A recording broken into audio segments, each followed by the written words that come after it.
کمرے میں لمحے کی گرمی بڑھ گئی۔ نوزان نے ایما کو قریب کھینچا، اس کی پیشانی پر ایک ہلکا سا بوسہ دیا۔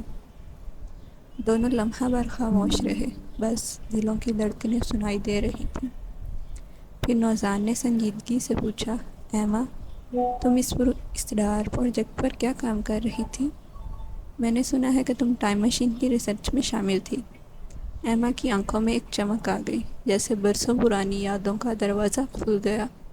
فلیش بیک میں ان دونوں کی پہلی ملاقات سامنے آ گئی، دونوں یونیورسٹی کے ایک بین الاقوامی سیمینار میں، جہاں نوزان صرف ایک نوجوان ماہر تھا، لیکن ایما پہلے سے ایک مشہور اور ذہین سائنسدان کے طور پر پہچانی جاتی تھی۔ وہ دونوں ایک ہی پروجیکٹ پر بحث کرتے ہوئے ایک دوسرے سے متعارف ہوئے، اور وقت کے ساتھ ان کی بحث محبت میں بدل گئی۔ خفیہ مقام پر واپس آتے ہوئے ایما نے آہستہ سے کہا، نوزان، ٹائم مشین پر کام کرنا ایک ایسا فیصلہ تھا جس نے میری زندگی بدل دی۔ یہ مشین صرف وقت میں سفر کرنے کی طاقت نہیں رکھتی، بلکہ ماضی کو بدلنے کی۔ نوزان نے شوخی سے جواب دیا، اگر ماضی بدل سکتا ہے تو کیا تم پہلی ملاقات میں مجھے ہی چنتی؟ ایما نے مسکرا کر کہا، میں تو آج بھی تمہیں ہی چنتی، چاہے وقت کتنی بار بدل جائے۔ پھر وہ دونوں لمبے وقت تک بیٹھے رہے، راز، ہنسی اور لمس میں کھوئے ہوئے۔ نوزان نے ہلکی مسکراہٹ کے ساتھ کہا، ماشاء اللہ، بہت پیاری لگ رہی ہو۔ ایما نے شرارت سے جواب دیا، آپ ایسے ہی بلا وجہ کی باتیں نہ بنایا کریں، سیدھا سیدھا بتائیں، آپ کو کیا چاہیے؟ نوزان نے نرم لہجے میں کہا، ارے شہزادی، گھوڑے پر کیوں سوار ہو؟ پھر اس کے ہاتھ کو تھام کر بولا، آپ سے آخری بار پوچھ رہا ہوں، بتاؤ کیا بات ہے؟ ایما نے تھوڑا سنجیدہ ہو کر کہا۔ نوزان نے ایک گہری سانس لی اور دھیمے مگر مضبوط لہجے میں کہا، اچھا ٹھیک ہے، میں انٹارکٹیکا جا رہا ہوں۔ ایما کا چہرہ ایک دم سنجیدہ ہو گیا اور اس کی آواز میں فکر اتر آئی، لیکن وہاں تو حالات بہت خراب ہیں۔ نوزان، برفانی طوفان، خطرناک ماحول اور وہ لوگ جو تمہیں نقصان پہنچانا چاہتے ہیں۔ نوزان نے اس کے رخسار کو چھوا اور مسکرا کر کہا، خطرہ ہمیشہ رہے گا ایما، لیکن جو کام میں نے شروع کیا ہے وہ ادھورا نہیں چھوڑ سکتا، میرا جانا ضروری ہے۔ ایما کے ہونٹ کپ کپائے اور اس کی آنکھوں میں نمی آ گئی۔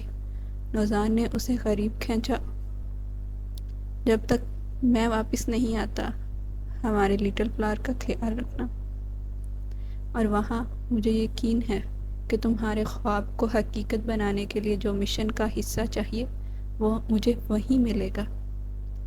ایما نے آہستہ سے سر ہلایا، مگر اس کے دل میں ایک عجیب سا خوف اتر آیا۔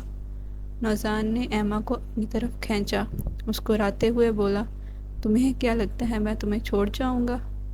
اس نے ایما کی آنکھوں سے بہتے آنسو صاف کیے، شرم کرو، تمہیں پتہ بھی ہے کہ مجھے تمہارے آنسو دیکھ کر کتنا درد ہوتا ہے، تمہیں کون سا آرام آتا ہے؟ اس نے ایما نے آہستہ سے کہا، بس دل گھبرا رہا ہے۔ نوزان نے ہنس کر کہا، چلو اب آرام کرو میڈم جی۔ ایما فوراً منہ بنا کر بولی، میں آپ کی میڈم نہیں، دوبارہ مجھے ایسے نہ بلانا ورنہ بات نہیں کروں گی۔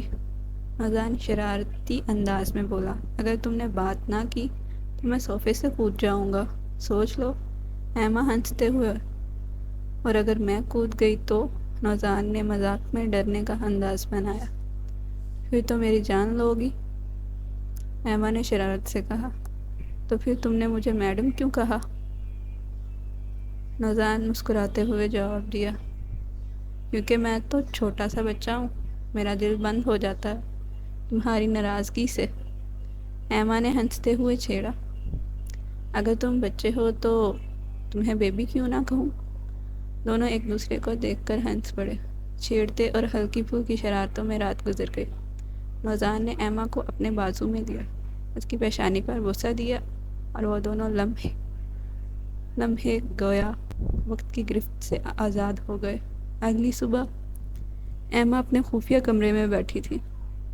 کمرے میں ہلکی نیلی روشنی دیواروں پر لہریں ڈال رہی تھی اور ایک بڑے شیشے کے پیچھے جدید سکرین مسلسل ڈیٹا اور نقشے دکھا رہی تھی۔ یہ وہ جگہ تھی جہاں صرف ایما اور نوزان کو آنے کی اجازت تھی۔ نوزان آہستہ سے اندر آیا۔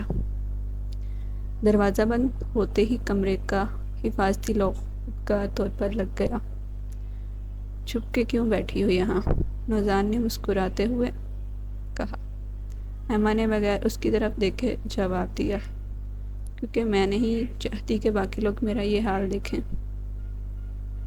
نوزان آگے بڑھا، کرسی کے پیچھے کھڑے ہو کر جھک گیا اور اس کے کان کے قریب آہستہ سے بولا، تو تم چاہتی ہو میں تم دیکھوں؟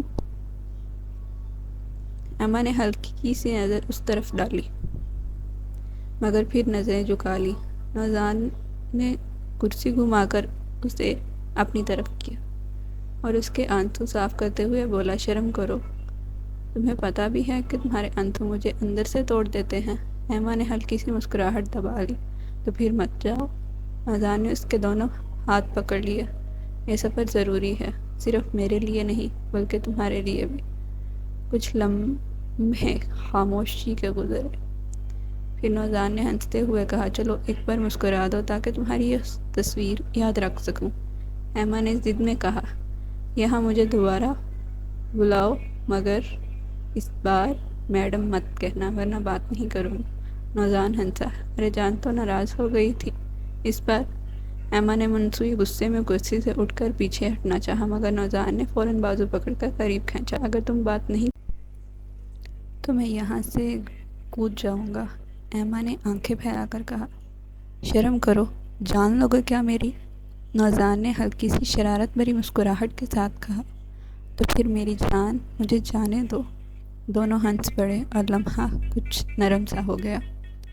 نوزان نے ایما کو گلے لگایا اور اس کی پیشانی پر ہلکا سا بوسہ دیا اور کہا، واپس آؤں گا، تب تک یہ کمرہ تمہاری حفاظت کرے گا۔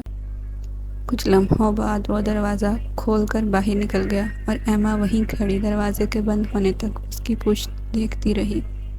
نوزان نے خفیہ کمرے کا دروازہ بند کیا اور باہر نکلتی ہی کوریڈور کی مدھم روشنی میں اس کا چہرہ یکدم سنجیدہ ہو گیا۔